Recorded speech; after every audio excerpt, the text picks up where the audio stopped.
Welcome to this heritage talk on the Berlin Airlift, 10 tons for Tempelhof. I'm Maddie Gilbert, I'm the Communications and Marketing Manager at Wessex Archaeology. And then Bob Clarke, who's our Research Manager and an expert in Cold War archaeology, will be your speaker today. He'll be talking about Tempelhof and this turning point in the Cold War. Okay, so 10 tons for Tempelhof. So a history, but with an archaeology in the background. Okay, so first thing to say is towards the end of the war, 1944, 1945, Berlin became a strategic target, more so with concentration of fire than it had in previous years. Over 360 raids, daylight and nighttime raids on the city, with a substantial amount of dead within those raids, about 50,000. It's always depressing, isn't it? It doesn't matter what side you're on. The city was devastated. I don't know if anyone's seen the flyover films of 1945-46. There is nothing with a roof on it, or indeed any floors. Just the same activities going on in the city as were in Coventry, London, or anywhere else, Poland, in Warsaw. You know, it's just a horrific situation to be in. One saving grace, if it can be called so, for Berlin was that the streets were so wide that the Allied bombing campaign was unable to start a firestorm. The firestorms that you may be familiar with in Hamburg, for instance, close-packed, mostly timber, medieval housing and such like, created such a large blaze that oxygen was basically used up in the centres of the city, suffocating many. So Berlin, whilst it lost a lot of people, it could have been a lot worse, but due to its layout, it didn't tend to do so. Next, please. So in the UK and maybe around some of the countries you're listening from, VE Day was celebrated recently in the UK in these strange times, and it was certainly celebrated over the week from the 7th of May in Central Europe. And here's some British troops with their Soviet allies celebrating the end of the war. I trust you'll agree that some of those ladies are fairly formidable. Yes, so that tells you something. Actually, the history of the ladies in the Red Army is a fascinating story in itself, and I'd urge some of you to look into that if that's something you're interested in. Next, please. So, before the end of the war, the major Allied powers had already decided that they were going to divide up Germany into zones. Those zones would be administrated for a certain amount of time, and they weren't quite sure what for at that time. Were these zones to become specifically aimed at the countries who owned them, or was the idea to reunify? It was a bit of a question at the time. So here you'll see the map of Germany, sorry, with the entire with the flags of the nations who administered those areas. The French requested those two, as you can see there, because they're always fighting over that, aren't they? Those areas of territory have changed hands quite regularly over the last 200, 300 years. But there was a saying. So if you look, Britain got the industrial areas, at the Ruhr and such like.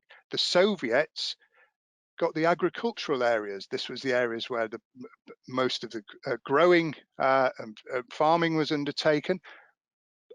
The Americans, though, they said, got the scenery.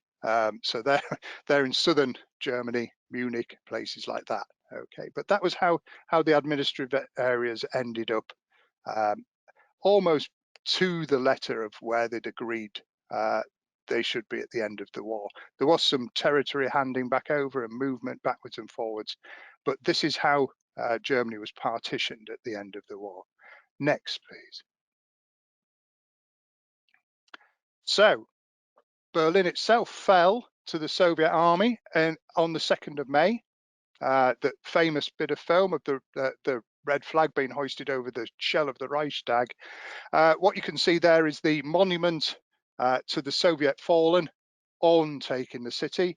the T-34 tank there is one at the other end as well. And in the background there, a series of columns, and those columns have the names of the fallen on. This is a substantial monument, but it's in the British sector. So we'll talk a little bit more about that when we move on, probably. A couple of points to make with this is that most of the stone that was used to build this was what was torn down from German government buildings, certainly those connected with the Nazi Party, and was re-erected to make this monument to the Soviet dead. It's known, it has a number of local names as well, but certainly one of them is the Tomb of the Unknown Looter. Unfortunately, the troops that took the city were replaced by a conscript army soon afterwards, and the conscripts basically robbed the city from top to bottom. So anything that wasn't damaged, broken, or otherwise in disrepair was taken, stolen. Lead pipes, taps. Some people hadn't seen taps and took water taps. You know, everything. It was really a poor situation. Children were murdered for their bicycles, watches. Yeah, I mean, it was the war did not end on the 7th in May, really, at the end of for a lot of people.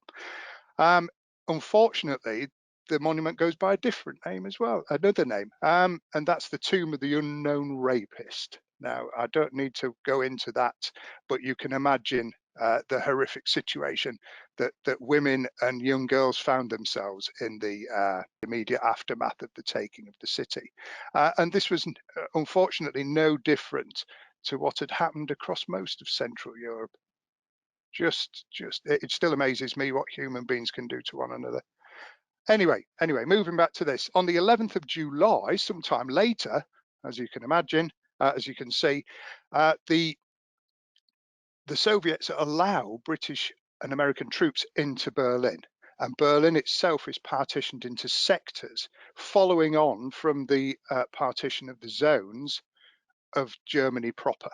So as you can see there, everyone gets a bit, the Americans, British, the French, and the Soviets in the east. Now, the biggest problem, of course, with all this was that Berlin was in the Soviet zone. So it wasn't on a convenient border. The city itself had been wrecked, as we say, from one end to the other, but luckily the loss of life was slightly less due to the actual geographical layout of the place. This is the Brandenburg Gate, as you can see, with a board over it, the Ein Reich, ein Volk, ein Führer message covered over. So this is immediately after the taking the city, and as you can see, it is wrecked. This is a GMC truck in the front. Colleagues of mine have looked at that and said, well, actually, that must have been a Lend-Lease truck that was supplied to the Soviet army, who then brought it back to Germany. It got this far before it ended up looking like that. But yeah, I trust you can agree it is a horrendous state to try and live in. Indefatigably, we end up with a mixture of activities going on. One of them was the brick ladies, and as we say there, for every Berliner, there's 39 cubic meters of or cubic yards as it is, yards of rubble. If you're going to rebuild the city, well, a lot of your raw material is already there. So wherever you went in Germany and in other cities as well around Europe, people were seen taking down buildings by hand, knocking the plaster and mortar off bricks that were usable, and then restacking them ready for the rebuild.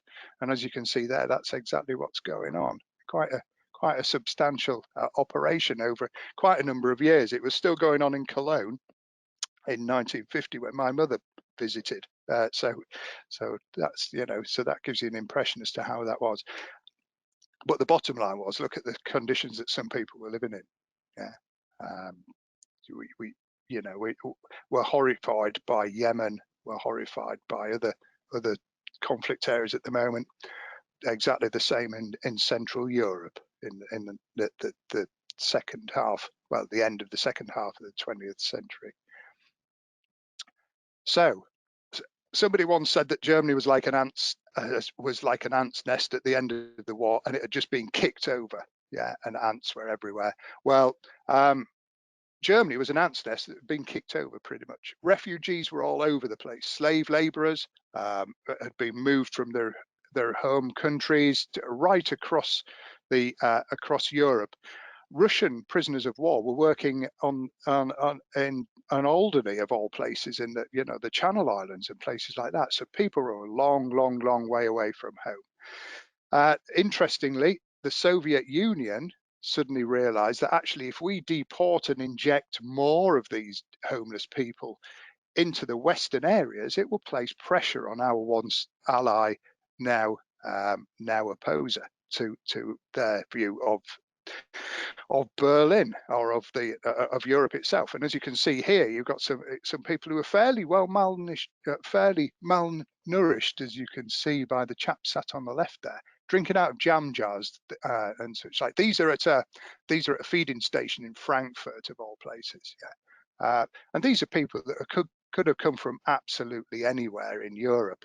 26 million people moved around forcibly. The Swabian Jews, which is the bottom right-hand picture with the people in the cart there, were deported en masse from Hungary and injected into southern Germany by the Soviet army. You have to remember that Austria at that time was also under the jurisdiction of the Soviets, and had not yet been returned to any form of normality. Now, those conditions, well, really are a perfect breeding ground for communism, one could say. So the SED, which was the Communist Party, or Socialist and Democratic, they always put Democratic in there, it's always interesting that. The Socialist stroke Communist Party in Germany, but certainly in Berlin, went all out to win votes when elections started. And here we see various advertising processes. Thank you for watching part 1 of this heritage talk on the Berlin Airlift, 10 tons for Tempelhof.